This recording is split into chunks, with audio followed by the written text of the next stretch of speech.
अस्सलाम वालेकुम। Programme night addition में हम आपको खुशामदीद कहते हैं। नाजरीन, कई महीनों के इंतज़ार और ताख़ीर के बाद मुस्लिम लीग नवाज़ ने महज इलेक्शन से 10 दिन पहले आज अपने इंतखाबी मंशूर का बाकायदा ऐलान कर दिया है। ये अब कहना गलत नहीं होगा कि मुस्लिम लीग नून ने भले ही अपना इंतखाबी मंशूर तमाम पार्टियों के बाद पेश किया है, देर से पेश किया है, लेकिन इसके मंदरजात में बज़ाहिर तमाम तबक़ात को मद्देनज़र रखा गया है। इस मंशूर में पार्लियामेंट की बालादस्ती, नैब के खात्मे, अदालती इस्लाहात, मईशत की बहाली, महंगाई में कमी और बेरोज़गारी के खात्मे जैसे अहम निकात शामिल हैं।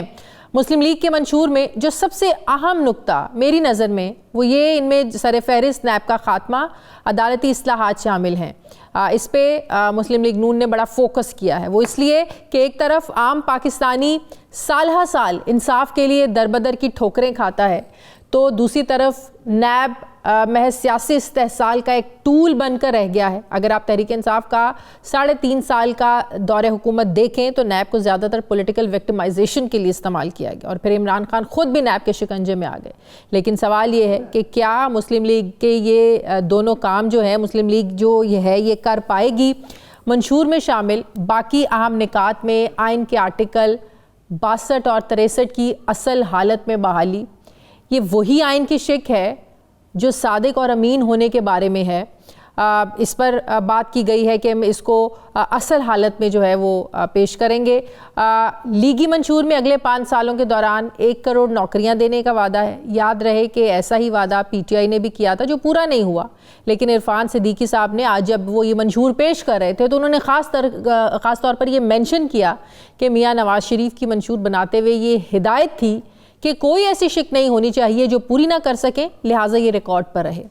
गुर्बत में 25% कमी, वर्ल्ड बैंक की रिपोर्ट के मुताबिक मुल्क की 40% आबादी जो है ये ख़त गुर्बत से नीचे की ज़िंदगी गुजार रही है और जो मईशत के हालात हैं ये भी एक ख्वाब महसूस होता है। साल 2025 तक महंगाई में 10% कमी और अगले 4 साल तक महंगाई की शरह 4 से 6% पर लाना। याद रहे कि मुल्क में इस वक्त महंगाई की शरह 40% से ज़्यादा है और ज़्यादातर महंगाई इन्हीं लोगों की हुकूमत में हुई जो मंशूर पेश करते वक्त मियाँ साहब के दाएँ और बाएँ आज बैठे हमें नज़र आ रहे थे, जैसे कि शहबाज शरीफ साहब, इसहाक डार और एहसन इकबाल साहब। इसके अलावा मुस्लिम लीग नून के मंशूर में मकामी हुकूमतों का क़याम और मकामी हुकूमतों को महसूलात का 30% शेयर देना भी शामिल है। यानी मंशूर की ये शिक आइन की 18वीं तरमीम को छेड़ती है, जिसके मुताबिक पहले विफाक के कुल रेवेन्यू का लगभग 58% हिस्सा सूबों को चला जाता है और अब अगर 30% मकामी हुकूमतों को देना होगा तो इसके लिए एक और आइनी तरमीम लाना होगी और इसके लिए 2/3 अक्सरियत यानी 2/3 मेजॉरिटी चाहिए।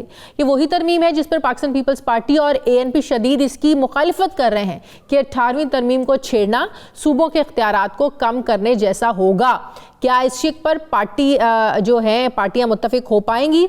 अब सवाल यह है कि बज़ाहिर तो ये मंशूर बहुत अच्छा लग रहा है, मगर पाकिस्तानी सियासत में जो वो मंशूर ही क्या, वो वादे ही क्या जो पूरे हो जाएं। लगभग ऐसा ही जो मंशूर है ऐसे ही वादे पीपल्स पार्टी ने भी किए हैं, IPP ने भी किए हैं, जो MQM है वो भी लोगों से वादे कर रही है, पाकिस्तान पीपल्स पार्टी भी वादे कर रही है जिनका स्लोगन है चुनो नई सोच, और नून लीग का जो स्लोगन है वो है पाकिस्तान के लिए पाकिस्तान को नवाज दो। ये नून लीग का स्लोगन है इंतखाबी मंशूर।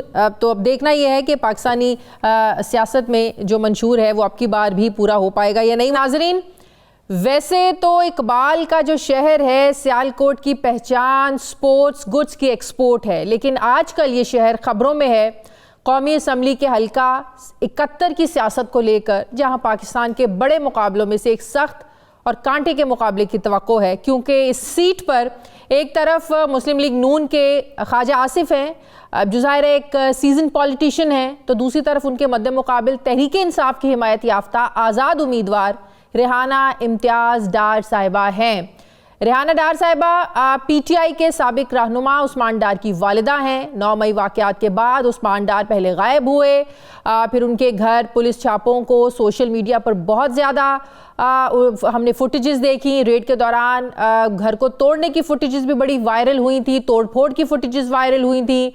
उस्मान डार नहीं पकड़े गए, फिर अचानक से वो एक दिन मीडिया पर आते हैं, ऐलान करते हैं कि वो तहरीक इंसाफ और सियासत छोड़ रहे हैं। ये ऐलान और उसके पीछे की कहानी को उस्मान डार की वालिदा रेहाना डार ने नहीं माना और बेटा नहीं तो अब माँ का नारा लगाकर खुद वो सियासी मुखालिफिन का मुकाबला करने के लिए मैदान में आ गई हैं। बुजुर्ग खातून रेहाना डार की इस दलेरी को खासी कवरेज मिली। उस्मान डार और उमर डार की गिरफ्तारियों के बाद रेहाना डार ने घर की खवातीन को साथ लिया और सारी सख्तियों का मलबा अपने सियासी मुखालिफ के खाते में डालकर ख्वाजा आसिफ को ज़ाहिर एक विलन बना दिया। रिटर्निंग अफसरान ने इनके कागजात नामजदगी मुस्तरद किए तो वो अदालतों में जंग उन्होंने लड़ी, फिर इजाज़त मिलने पर इंतखाबी मैदान में आ गई। इस उम्र में रेहाना डार की इसी बहादुरी को लेकर सियालकोट की सियासत में एक नया रंग नज़र आ रहा है और इसी दलेरी ने सियासी मुबस्सरीन को अपनी तवज्जो इस हल्के पर लगाने पर मजबूर भी कर दिया। लाख मुश्किलात के बावजूद रेहाना डार डोर टू डोर इंतखाबी जो है वो अपनी कैंपेन कर रही हैं, मुहिम चला रही हैं। बज़ाहिर रेहाना डार इंतखाबी सियासत में नई ज़रूर हैं, मगर वो सियालकोट की लोकल जो एक सियासत होती है उससे नावाकिफ़ भी नहीं है। सवाल ये है कि वो ख्वाजा आसिफ को उनके आबाई जो हल्का है उनमें हरा पाएंगी, क्योंकि ख्वाजा आसिफ यहाँ से कभी भी इलेक्शन नहीं हारे हैं। 2018 के इलेक्शन में ख्वाजा आसिफ ने यहाँ से 1,16,000 वोट लिए थे और उस्मान डार को सिर्फ 1,000 के वोट के फ़र्क से हराया था। अब सवाल ये है कि रेहाना डार इस हल्के में कैसे ख्वाजा आसिफ को चैलेंज कर रही हैं। क्या रेहाना डार को अब लेवल प्लेइंग फील्ड मिल रही है और क्या सियालकोटी अवाम ख्वाजा आसिफ के तजुर्बे पर एक माँ को महज इसलिए अहमियत देंगे कि उनके बेटों के साथ ज्यादती हुई है? क्या उन्हें हमदर्दी के वोट की उम्मीद है जो हार जीत का फ़र्क निकाल सकेगा? रेहाना डार साहिबा मेरे साथ हैं। अस्सलाम वालेकुम, बहुत बहुत शुक्रिया रेहाना डार साहिबा आपका। रेहाना डार साहिबा, उम्मीद की जा रही है कि जो पाकिस्तान में बड़े एक मुकाबले होंगे उनमें सियालकोट का एक बड़ा मुकाबला आप लोगों के निशिस्त पर जिस पर आपके ऑपोजिट उम्मीदवार ख्वाजा आसिफ जो आपके इस इलाके के हैं, आपके अजीज़ हैं, आपके रिश्तेदार हैं, क्या उम्मीद है आपको? क्योंकि अभी भी 4 दिन पहले आपने प्रेस कॉन्फ्रेंस की और उसमें आपने कहा कि अभी भी कारकुनों को पकड़ा जा रहा है, ज़बरदस्ती उठाया जा रहा है। क्या अभी भी वही हालात हैं, खुल के आप कैंपेन नहीं कर पा रही हैं? इससे भी ज्यादा बुरे हालात है बेटे मेरे। अब भी उठा रहे हैं, लोगों के घरों के दरवाजे तोड़े हैं। सही, तो अभी भी आपने मेरे साथ जुल्म हुआ है, आपको नहीं पता। आपने मेरी बात सुने बेटा, मेरा कोई सियासत में तलक नहीं। 40 साल से मेरा तलक हदीस से है। मैं दर्श देती हूँ, मेरा कुरान से रिश्ता जुड़ा है।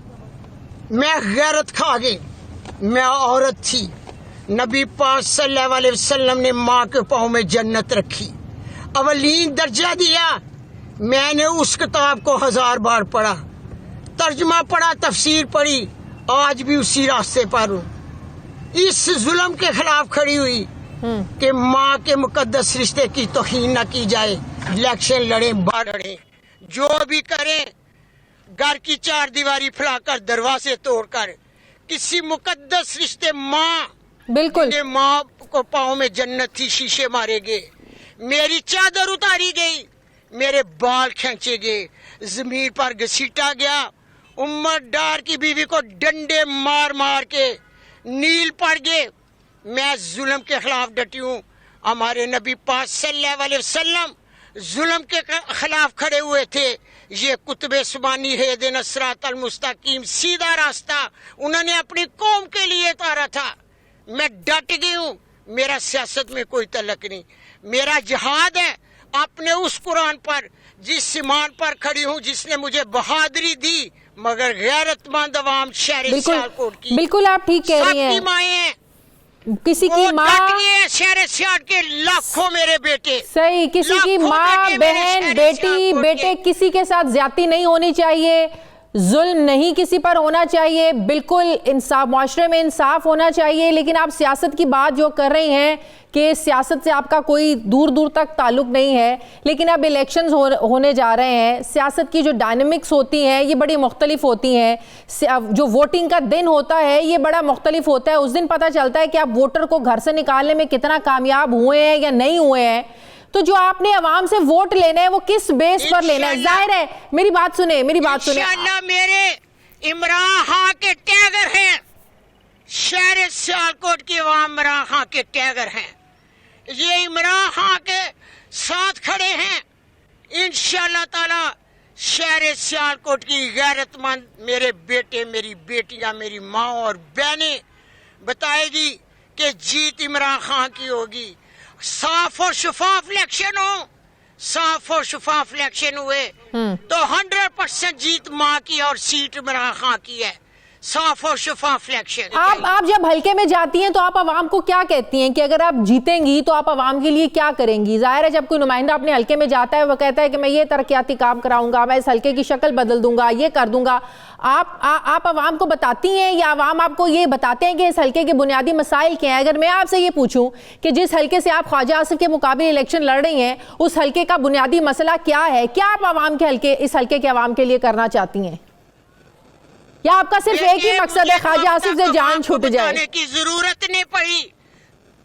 जिस गली गली करिया में गए हूँ टफ टाइल उस्मान डार ने लगवाई, इसीलिए शहर सियालकोट की अवाम ने उस्मान डार के मंसूबों को और शहर सियालकोट के तरक्की हुए कामों को देखकर उसकी माँ के साथ खड़ी है।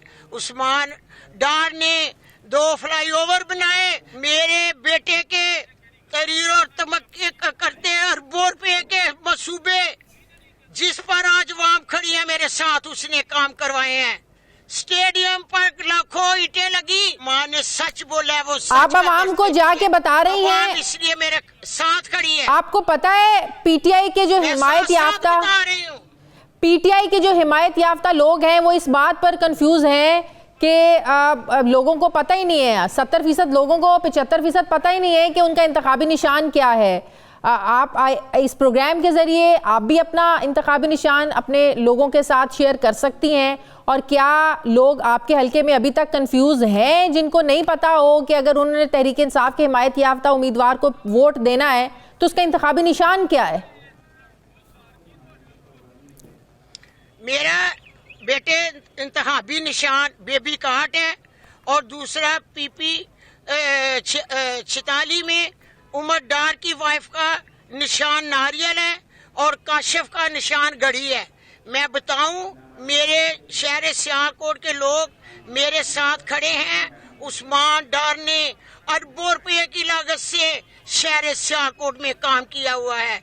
जहां भी मैं जाती हूं फूलों की बारिशें होती हैं, गली गली करिया, और मैं देखती हूँ ये मेरा मुकाम नहीं था, ये मेरे बेटे का मुकाम था, मगर बेटे की वजह से जो शहर सियालकोट की लाखों आजकल माँ पर बना गाना मैं जिंदगी भर नहीं भूलूं। आजकल जो माँ पर बना गाना एक चल रहा है वो आपके लिए बनाया गया है, वो किसका आइडिया था, किसकी सोच थी कि आपको लेकर एक गाना कैंपेन के लिए बनाया जाए?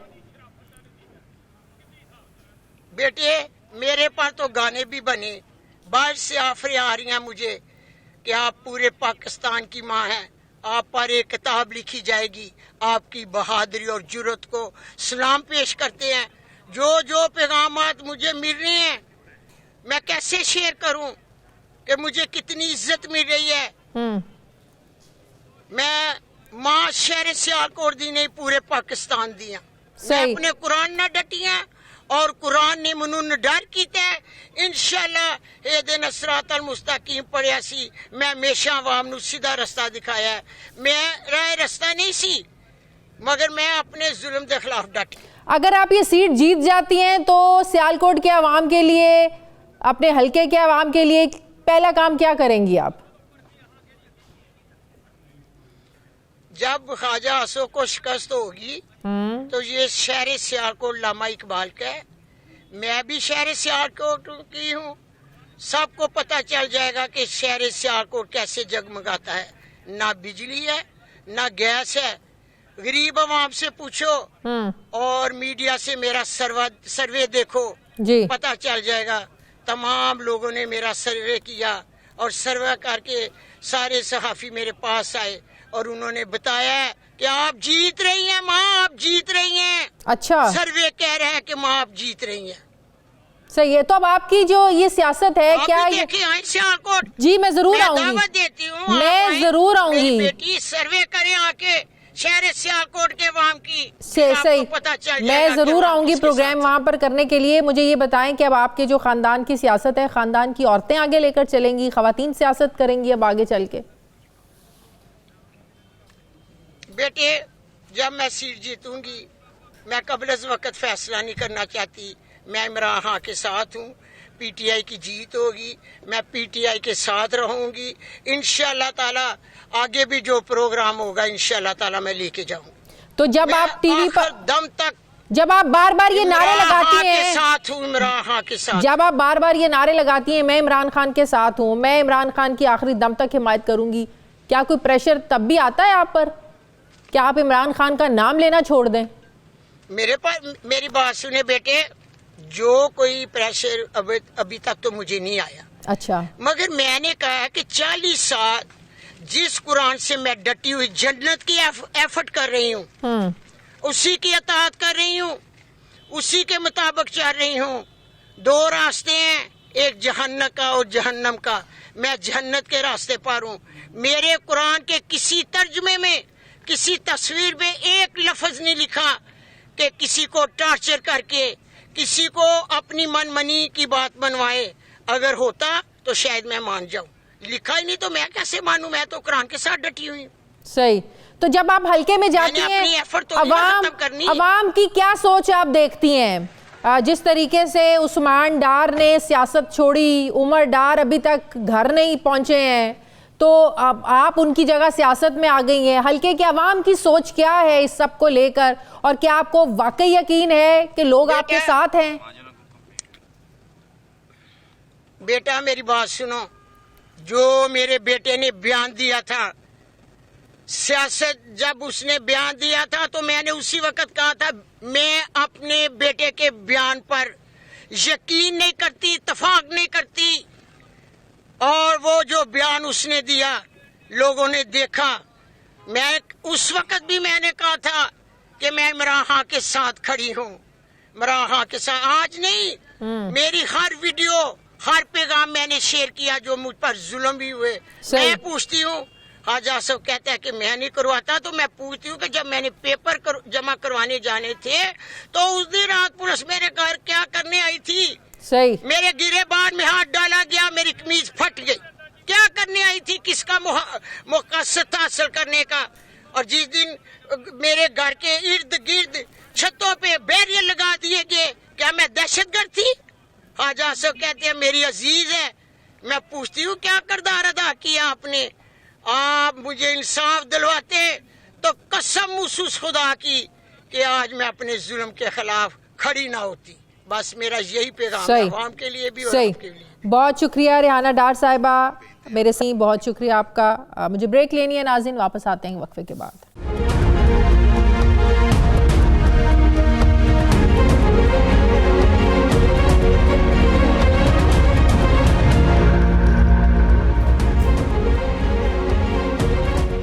ब्रेक के बाद एक बार फिर से आपको खुशामदीद कहते हैं नाजरीन। आम इंतखाबात के लिए पोलिंग में तकरीबन 10 दिन का वक्त रह गया है, यानी वक्त कम है, मुकाबला सख्त है।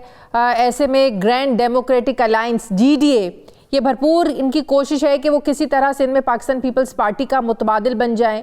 GDA पहले ही 6 जमातों का अलायंस है और इसने सिंध के सियासी महाज पर पीपल्स पार्टी के 15 साला दौरे हुक्मरानी को चैलेंज किया हुआ है। पाकिस्तान पीपल्स पार्टी ने आम इंतखाबात के लिए 10 निकाती मंशूर दिया, तो जवाब में GDA ने भी 10 निकात पर मुश्तमिल इंतखाबी मंशूर दिया है, जिसमें सिंध के तमाम मसाइल को कवर करने के ज़ाहिर वादे किए गए हैं। अब सवाल ये है कि GDA ने इलेक्शन 2024 में पीपल्स पार्टी को टफ टाइम देना है, इसके लिए स्ट्रेटजी इनके पास क्या है? क्योंकि पाकिस्तान पीपल्स पार्टी तो बड़ी पुरएतमाद है कि वो इस बार भी सिंध में लैंडस्लाइड विक्ट्री हासिल करेंगे। दूसरी तरफ GDA को पीपल्स पार्टी के खिलाफ अपने मजबूत उम्मीदवार मैदान में उतारने पर भी मुश्किलात का सामना है। पहले बदीन से NA 233 में GDA की रहनुमा डॉक्टर फहमीदा मिर्जा के कागजात नामजदगी मुस्तरद हुए। अदालत ने इलेक्शन लड़ने की इजाज़त दी, तो इस पर भी पाकिस्तान पीपल्स पार्टी के लोग ज़्यादा खुश नज़र नहीं आए। पीपल्स पार्टी के सईद गनी ने तो हैरत में कहा कि हमें हैरत है कि बैंक डिफॉल्टर्स को इलेक्शन लड़ने दिया जा रहा है। क्या कहा सईद गनी ने, ज़रा देखिए। जो डॉक्यूमेंट्स हैं, जो बैंक का रिकॉर्ड है, उसमें कोई शको शुबा नहीं है कि फहमीदा मिर्जा साहिबा 26 करोड़ रुपए की डिफॉल्टर भी थी और बैंक के हक में सिंध हाईकोर्ट से ही डिक्री भी उनके खिलाफ हुई थी। अगर 26 करोड़ रुपए वाले को इलेक्शन लड़ने की इजाजत मिल सकती है तो मेरा ख्याल है कि फिर ये कानून में खत्म कर देना चाहिए। जो बिजली का बिल, गैस का बिल, टेलीफोन का बिल 2-2 हजार 3-3 हजार नहीं होता, उस पर भी लोगों को इलेक्शन लड़ने से रोक दिया जाता है। तो बहरहाल अदालत का फैसला है, लेकिन हमारी समझ से बालातर है कि क्या ग्राउंड, क्या वजह थी जिसमें उनको इलेक्शन लड़ने की इजाजत दी गई है। सईद गनी की हैरत तो अपनी जगह, दूसरी तरफ election commission doctor Fahmida Mirza को जीडे का इंतखाबी निशान स्टार देने से इनकारी है। इलेक्शन कमीशन का मौक़िफ़ है कि ये निशान डॉक्टर फहमीदा मिर्जा के बेटे हस्साम मिर्जा को पहले ही जारी हो चुका है। एक वक्त में एक इंतखाबी निशान एक ही सियासी जमात के 2 उम्मीदवारों को अलॉट नहीं किया जा सकता। इलेक्शन कमीशन के फैसले के खिलाफ डॉक्टर फहमीदा मिर्जा ने सिंध हाईकोर्ट से रुजू किया है। अब सवाल यह है, कितनी पुरुमीद हैं डॉक्टर साहिबा कि उन्हें इंतखाबी निशान पर रिलीफ मिल जाएगा? क्या हस्साम मिर्ज़ा यहाँ से दस्तबरदार होने के लिए तैयार होंगे? अगर अदालत से रिलीफ नहीं मिला तो फिर इनकी स्ट्रैटेजी क्या होगी? जीडीए जो है ये सिंध के महाज पर कैसे सरप्राइज़ दे सकती है? क्या देने जा रही है सरप्राइज़ पाकिस्तान पीपल्स पार्टी को? मैं बात करूँगी। डॉक्टर फहमीदा मिर्ज़ा साहिबा ही मुझे ज्वाइन कर रही हैं। अस्सलाम वालेकुम, बहुत बहुत शुक्रिया। डॉक्टर साहिबा, जैसे मैंने बात की कि तकरीबन 10 दिन रह गए हैं, 8 फरवरी को पोलिंग है। जाहिर है अगर किसी उम्मीदवार ने कैंपेन करनी है तो उसके लिए उसके पास उसका इंतखाबी निशान होना बहुत ज़रूरी होता है, जिसकी बेस पर आप लोगों के पास जाएं। जब आप डोर टू डोर कैंपेन करते हैं तो जाहिर है आप कहते हैं कि ये मेरा निशान है, इस निशान पर आपने जो है ना वो मोहर लगानी है।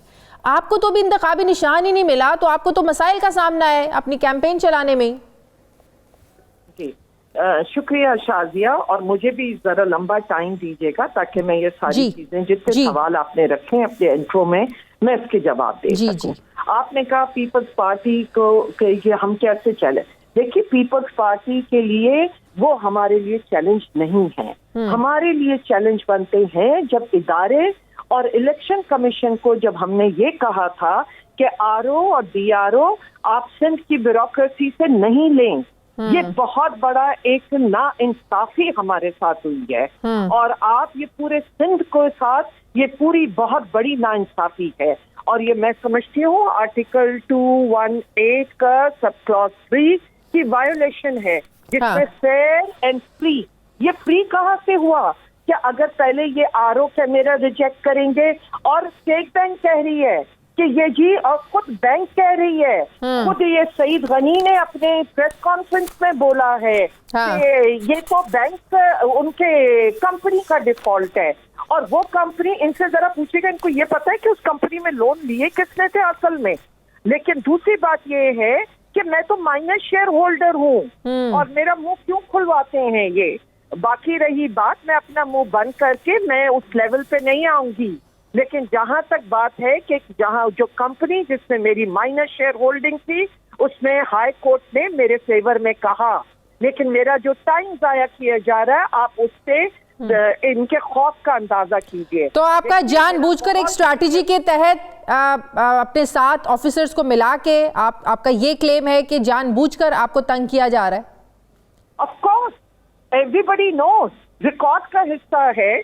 और आप उससे बड़ी चीज ये देख लीजिए ना कि अगर कोर्ट ने कह दिया, हाई कोर्ट ने कह दिया, रिस्टोर कर दिया, मेरे बेटे मेरे कवरिंग कैंडिडेट थे जब तक मैं लिटिगेशन में थी, और उसके बाद जब भी किसी की लिटिगेशन खत्म होती है और हाई कोर्ट का डिसीजन आता है तो वो इलेक्शन कमीशन को भेजा जाता है, और इलेक्शन कमीशन पाबंद है कि वो मुझे सिंबल दे मेरी पार्टी का। लेकिन इलेक्शन कमीशन का मौकिफ मैं सुन रही थी, वो कहते हैं कि निशान अलॉट करने का जो टाइम है, मुद्दत है, वो तो गुजर चुका है।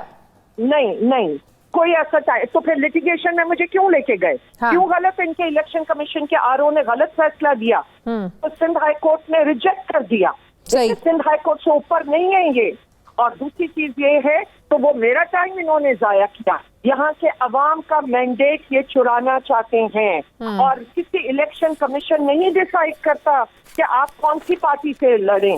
देखिए, मेरी पार्टी का सिंबल है कि वो तारा उनका निशान है, जिसके लिए यहाँ पूरी जीडीए पूरी कैंपेन कर रही है सिंध में। लेकिन इलेक्शन कमीशन मुझे कहेगा कि नहीं, अब आपका जीडीए से ताल्लुक नहीं है, ये उनके डोमेन में नहीं आता, ये वो कर नहीं सकते। ये आर्टिकल 17 की वायोलेशन इन्होंने की है, इलेक्शन एक्ट की वायोलेशन की है।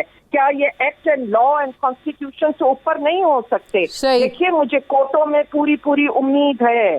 चर्चिल ने कहा था जब ब्रिटेन तबाह हो रहा था, उसने ये कहा था चर्चिल ने कि अगर आपकी कोर्टें कायम है, वो काम कर रही हैं, इंसाफ दे रही हैं, तो आप समझिए कि आपका मुल्क बच जाएगा।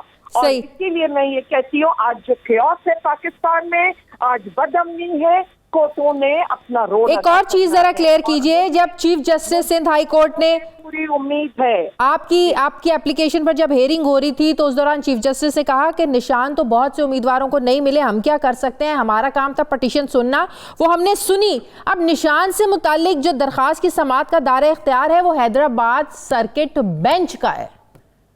देखिए, ठीक है, वो चीफ जस्टिस साहब ने कि जिस ज्यूरिसडिक्शन पे बात की है, ये नहीं कहा कि ये गलत है। और बाकी ठीक है, जाहिर है कि उनको जब तक कि वो तो आर्ग्यू होता केस बताया जाता, क्योंकि ये पार्टी का उनका मैंडेट है, पार्टी की लीडरशिप, पार्टी का बोर्ड।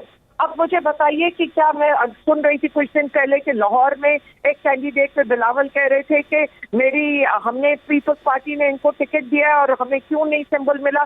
उनको तो सारे रिलीफ मिल गए। लेकिन अब अगर हम ये कह रहे हो, मेरे हल्के में एक और ऐसा केस हुआ जिसमें इसी तरह था, लेकिन वहां पे उन्होंने जब पार्टी ने टिकट दिया तो उनको कर दिया, इसके पीछे उनको अलॉट किया सिंबल और उनको कंटेस्ट करा रहे हैं। तो मेरे मामले में आपने ये नजर आता है कि ये कितने सब खौफजदा हैं।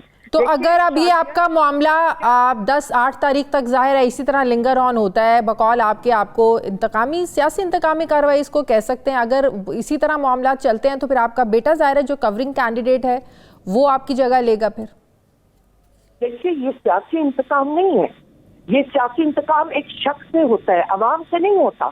ये अवाम से ले रहे हैं सियासी इंतकाम। मैं तो एक इंडिविजुअल हूँ ना, लोगों का मैंडेट है, क्यों ये लोगों को फ्री नहीं हैंड दे रहे हैं। मैं अप्रिशिएट करती हूँ सुप्रीम कोर्ट के फैसले जो कल आए हैं कि इलेक्शन कमीशन एक्सक्लूजन नहीं है, उनको इंक्लूजन करनी है। And how can they decide कि मुझे किस पार्टी से करना है, मुझे आजाद इलेक्शन करनी है। ये सारा मैंडेट पार्टी हेड का होता है और इंशाअल्लाह मैं सुप्रीम कोर्ट से अपना फैसला लेकर आऊंगी। और ये अवाम का मैंडेट चुराने की कोशिश हो रही है और अवाम इस पे नाला है। ये अवाम की ताकत से क्यों डरते हैं, ये अवाम से खौफजदा है। बहुत बहुत शुक्रिया, ठीक, बहुत बहुत शुक्रिया। GDA की रहनुमा डॉक्टर फहमीदा मिर्जा साहिबा मेरे साथ थी, शुक्रिया आपका। मुझे प्रोग्राम में एक ब्रेक लेनी है, नाज़रीन वापस आते हैं एक वक्फे के बाद।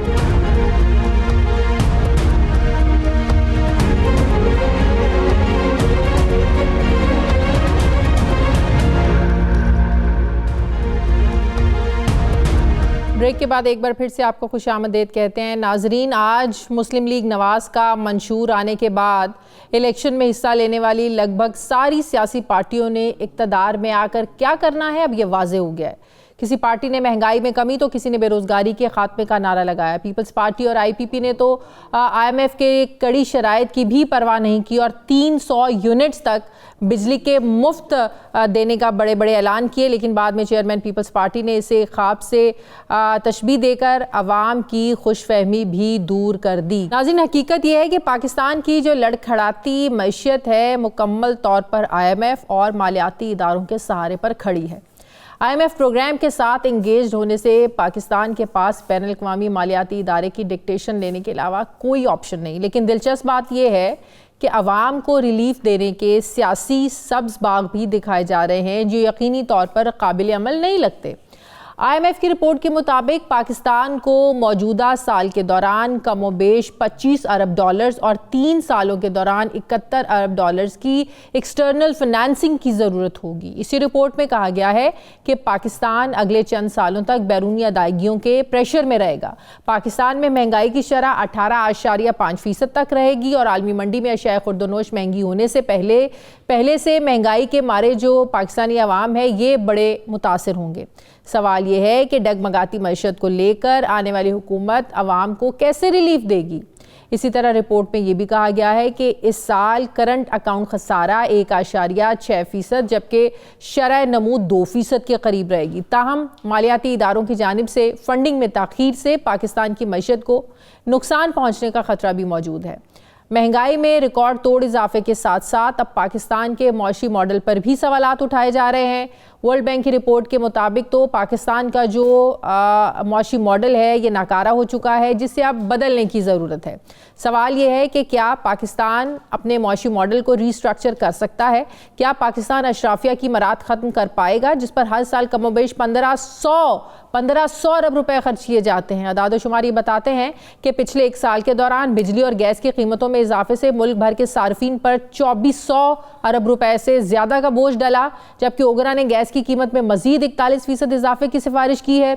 अब सवाल ये है कि ऐसे हालात में क्या किसी भी सियासी पार्टी के पास काबिले अमल मौशी पॉलिसी मौजूद है? मैं इसी पर बात करूँगी। डॉक्टर शाहिद हसन सिद्दीकी साहब मुझे ज्वाइन कर रहे हैं। अस्सलाम वालेकुम, बहुत बहुत शुक्रिया डॉक्टर साहब आपका। डॉक्टर साहब, अब सारी सियासी जमातों के जो मंशूर हैं वो हम सबके सामने आ गए हैं, लेकिन जो मौजूदा हालात की अगर हम प्रैक्टिकल बात करें, आज महंगाई भी है, आज जो है वो तिजारती खसारा भी है, आज बिजली की और गैस की कीमतें भी बढ़ाई जा रही हैं। आपको पता है कि मार्च में IMF का ये प्रोग्राम ख़त्म हो जाना है, जून में हमें दोबारा जाना पड़ेगा। तो कितना आसान होगा ये जो हमारे 3 महीने हैं मार्च से लेकर जून तक, मार्च अप्रैल मई जून, इनमें आपको लगता है कि हमें कुछ कुशन मिल पाएगा आवाम को रिलीफ देने का? देखिए, बात यह है कि आवाम को रिलीफ देना ना जो है केयर टेकर्स को उनकी पॉलिसी है और ना आइंदा आने वाली हुकूमत की होगी, जिस तरीके से माजी में होता रहा। मैं आपको पूरी जिम्मेदारी से कह रहा हूँ कि पिछली कई दिहाइयों में जो मंशूर आए उसमें तीनों बड़ी पार्टियों की भी और जो सूबे में, उन्होंने ये कि न सिर्फ अमल करने की कोशिश नहीं की बल्कि उससे दानिस्ता इनहराफ किया, क्योंकि वो मईशत जो है अशराफिया की मईशत है। और मैं आपको यकीन दिला रहा हूं कि अगर कभी अचानक इनका कोई सियासतदान आपके साथ प्रोग्राम में हो तो आप उनसे ये कह दें कि जरा नुकात बता दें अपने जो है मंशूर के, मैं आपको गारंटी कर रहा हूं उनको नहीं पता होगा। उसकी कोई भी अहमियत नहीं है, उसको कागज का टुकड़ा समझा जाता है और वो भी समझा जाएगा। एक तो बिल्कुल बुनियादी बात है। दूसरा ये कि हर हुकूमत चाहे वो पाकिस्तान में इस चीज के लिए रहती है कि हम IMF के प्रोग्राम के अंदर रहें, क्योंकि हमारी अशराफिया की मईशत है और IMF की शराइत नहीं होती, मगर ये IMF की शराइत की आड़ में आवाम को कुचलते हैं और ताकतवर तबकों को जो है मराद देते चले जाते हैं। डॉक्टर साहब, ये जो 300 यूनिट्स बिजली फ्री देने की बात की जाती है, गैस सस्ती करने की बात की जाती है, एक तरफ हम आवाम को ये रिलीफ देने की बात करते हैं, ये सारी वो चीज़ें हैं जो हमेशा IMF के प्रोग्राम्स में जाने के बाद इनकी कीमतें बढ़ाई जाती हैं। तो ये क्या सिर्फ अवामी नारे हैं, ये इलेक्शन के सिर्फ नारे हैं? क्योंकि प्रैक्टिकली अगर आपने IMF के प्रोग्राम में रहना है तो आपके खर्चे इतने ज़्यादा हैं, पैसा आपके पास पहले नहीं है, तो आप ये चीज़ें सस्ती कैसे देंगे? देखिए, इसके लिए लफ्ज़ जो आप इस्तेमाल करें वो धोखा है कि अपने ही अवाम को बार बार बेवकूफ़ बना के धोखा दे के उनसे जिंदाबाद के नारे लगवाते हैं। मैं आपको पूरी जिम्मेदारी से कह रहा हूं, इनका कोई इरादा नहीं है। ये तो रोटी कपड़ा मकान शुरू हुआ था, आपको याद होगा ना कि 70 में, और आज भी पाकिस्तान में भूख और अफलास भारत से ज्यादा है। हालांकि हमारे यहाँ ज़कात का निज़ाम भी है, हमारे यहाँ गुर्बत भारत से ज्यादा है, हमारे यहाँ महंगाई भारत से 5 गुना ज्यादा है, हमारी महंगाई श्रीलंका से 9 गुना ज्यादा है। श्रीलंका में महंगाई की शरह 3.4%, 3.4%, हमारी 29.7%, 9 गुना। भारत से जो है वो 6 गुना। हमारा ग्रोथ रेट भारत का 1/3, भारत में 6% है, हमारे 2% है।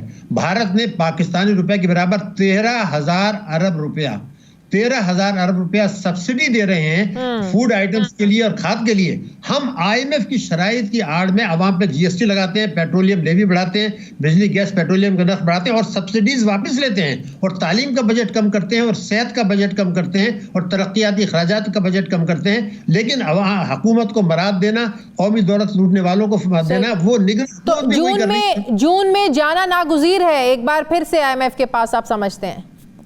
देखिए, ये फैसला उस वक्त हो गया था जिस वक्त शहबाज शरीफ इक़्तिदार में थे। उस वक्त भी मैंने ये कहा था कि 9 महीने का प्रोग्राम रखा इसीलिए गया उबूरी मुद्दत का कि ये मार्च में खत्म हो।